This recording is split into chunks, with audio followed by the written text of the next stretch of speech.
Chapter 29, Up to the Tower. With Lisbeth Charles officially dead again and laid to rest, and the journal in Dr. Baxy's hands, there was only one thing Dana still needed to do. She had to get into the house that James Weaver built. "You've got a key to Wolcott Castle, Dad. Why won't you let me in?" "Well, because the place is a death trap. Why do you think it's going to take $250,000 to restore it? You can poke your finger through the walls where the termites have feasted, and the floors collapse with the slightest pressure. There's broken glass all around, and one more windstorm will send the roof flying to Nebraska. Flat out no." Which of course meant yes to Dana. There had to be a way. "Simple," Jeep said. "I climb that giant elm out there and catapult myself onto the second floor flat roof." "And then what?" Ann asked. "Well, then it's so easy my little brothers could do it. All the windows up there are broken out. You just find a jagged hole big enough to crawl through." Ann cried, "I don't want to be shredded." "Don't you ever watch cop shows? I'll just stick my hand in and unlock the window and push it up." Dana said, "So, let me see if I've got this. You're going to do all that, and then you're going to come downstairs, open the front door for us poor helpless girls? Well, yeah, that'll work." "No way. I'm the one who's going in through the window." "We all go in through the window," Ann said with a sigh. Jeep grinned. "Just name the night." Friday. That gave Dana 3 days to gather supplies and plan the strategy, including what to tell her parents if they all fell through the floor and died. On Friday, Dr. Baxy phoned. "Dana, thank you for giving us the journal, finally. We have all read it, the police and Dr. Fletcher and myself. Very interesting. Very interesting, but I'm afraid it's not too useful in closing the case. There are still too many unraveling ends. Now, what to do with the journal?" Ann and Jeep were arguing over what food to bring on the break-in. "Shh," Dana hissed, covering the mouthpiece of the phone. We have decided to give the journal to the Douglas County Historical Society." Dana's heart sank. It was hers. "The curator at the museum has promised that it will be exhibited as a gift from Dana Shannon." "Very nice." "Well, better than nothing." By the end of the call, Ann had everything, including a bag of potato chips and some onion dip, stuffed in a backpack.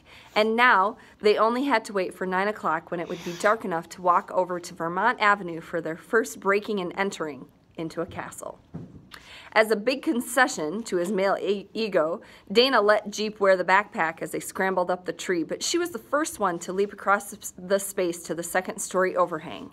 They found the window with the biggest hole and the least number of jagged edges, and they stuffed Ann through it so she could open another window from the inside. And then they were in a room covered with empty bookshelves and cobwebs worthy of a Halloween spook house. The floor seemed squishy, and the walls yielded like cardboard sets in a play. Something flew by. What was that? "Don't ask." Dana led the way. A huge white thing gleamed down the hall, an ancient bathtub that hulked along the bathroom wall on dragon's claws, like a beast ready to strike. So, can you picture that? Bathtub, like an old clawfoot bathtub. Ann gasped. "Why did I listen to you guys?" "What are we supposed to be looking for?" asked Jeep. "I don't know. Jamesisms? Something that tells us what kind of a guy he grew up to be? Well, we have to go up to the tower." Jeep swept up the flashlight over the rounded walls of the main hall. Waist down, the walls were some dark kind of wood, and up to the ceiling they were all peeling plaster and chipped paint. 2 scones that had once probably held kerosene lamps hung by a thread, and a scone is a light fixture of some sort that hangs on the wall. They're sort of an old thing, but they're very pretty. I like the chocolates. "Nice place here," Ann said as something furry with very short legs and long pointy tail scurried past them. Ew. Finally, Jeep spotted a child-sized door, open an inch or two. He yanked at the bloated wood, and the door creaked open just enough for them to slip into the stairwell. The stairs wound and wound upward, only wide enough for one person at a time.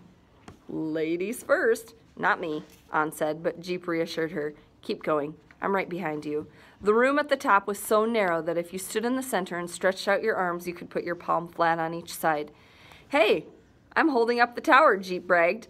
The red brick walls had tiny gold stars painted on them, and moons, and Saturn, and comets, and Jupiter. Well, that's pretty awesome, huh?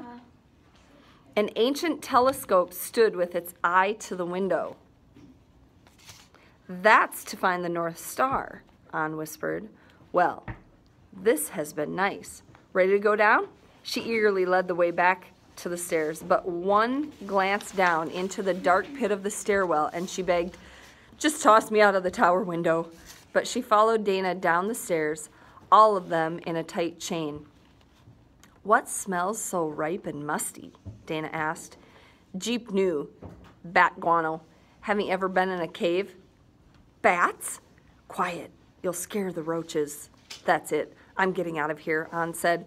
Weren't you the one who wasn't even scared at A Nightmare on Elm Street? Asked Jeep. Do you see right there how the movie is italicized, just like we've learned?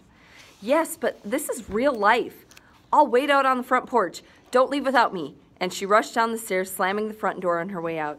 Dana and Jeep crept carefully into a massive room that faced the rear of the house. Maybe it was once Edmund Walcott's room. Dana imagined a huge 4-poster bed with red drapes and a satin footstool, which Edmund, the castle baron, must have used to mount his bed. Jeep whistled. Check out this window. It was about 12 feet high, floor to ceiling, swinging open like a door, and beyond was a small balcony. Jeep left the backpack in Edmund's room, and they stepped onto the balcony, sucking up the welcome breeze after the stifling, dank house. Then, in a second, Jeep vanished, as if he'd fallen through a trapdoor. Something, probably his flashlight, dropped and shattered way below. Dana's flashlight darted around. There was no sign of Jeep except for his hollering, "Ah!" until she saw the tips of his fingers, bloodless white, clinging to the top of the rotten floorboard. Jeep hung below, his feet thrashing around for something to glom onto, but there was nothing except deep space, so he just fell through the floor, and he's hanging on. Hang on, Jeep! No other choice! His words came in short bursts. The thing was to distribute her weight evenly so the rest of the balcony wouldn't collapse. She lay herself carefully across what remained of the balcony floor and thrust her hands down into the darkness. Can you see my hands? Sure, so what? You think I'm gonna let go of these boards? Wait, I'll shine the flashlight below you. Ah, not my eyes. Right, I'm going to see if there's something soft you can jump down to, because you know that balcony is on the outside of the house, so, and if that's like a top story, that's pretty dangerous. You don't want to fall just onto the ground, right?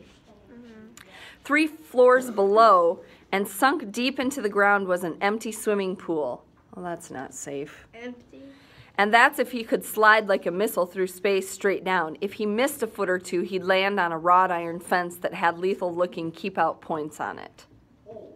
Hey, Jeep, don't look down and don't jump. I'll pull you up. Fast. My arms are getting awful long. Give me one hand. You hold on to the boards with the other one, just in case. Dana plunged her hands down into the dark hole, grabbing one of Jeep's wrists, but he weighed a lot more than she did, and it was hard to get any leverage. Lying flat on her belly, she used her elbows as if she were arm wrestling, but she wasn't strong enough to lift him straight up. If she could wrap his hands around one of those sturdy posts, don't let go of me. You kidding? She reached for a low post on the balcony railing, and it broke off in her hand, but it was rounded on one side, flat on the other. Idea. Okay, Jeep, listen up. I've got this thick piece of wood here. I'm going to lay it across the hole, and I'm going to support it with all my weight on both ends, somehow. When I say now, grab it and see if you can chin yourself up on it. She straddled the post and willed herself to be worth at least 200 pounds. Now, she grunted with his effort, but finally, Jeep saw the top of his head, bending from the waist, still supporting both ends of the post with her feet. She reached down and grabbed Jeep around the neck. He came up like a jack-in-the-box.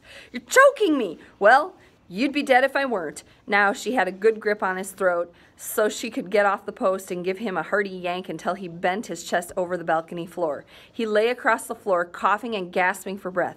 You okay? Sure, he said faintly. They crawled back into Edmund's bedroom and leaned against the wall. Assorted vermin scuttled across their feet, but it didn't matter much anymore. Vermin is probably mice. Who knows what else? Possum, maybe. Finally, Dana said, what are we doing tomorrow night? Skydiving? This James guy, he didn't do such an outstanding job designing balconies. It's not his fault, Dana said. It's time and weather. She rummaged around in the backpack, found the potato chips. Want some? Leave 'em for the rats, Jeep muttered. What a guy. It's true. I am. No, I meant James Weaver, Dana teased, her mouth full of ranch flavored chips.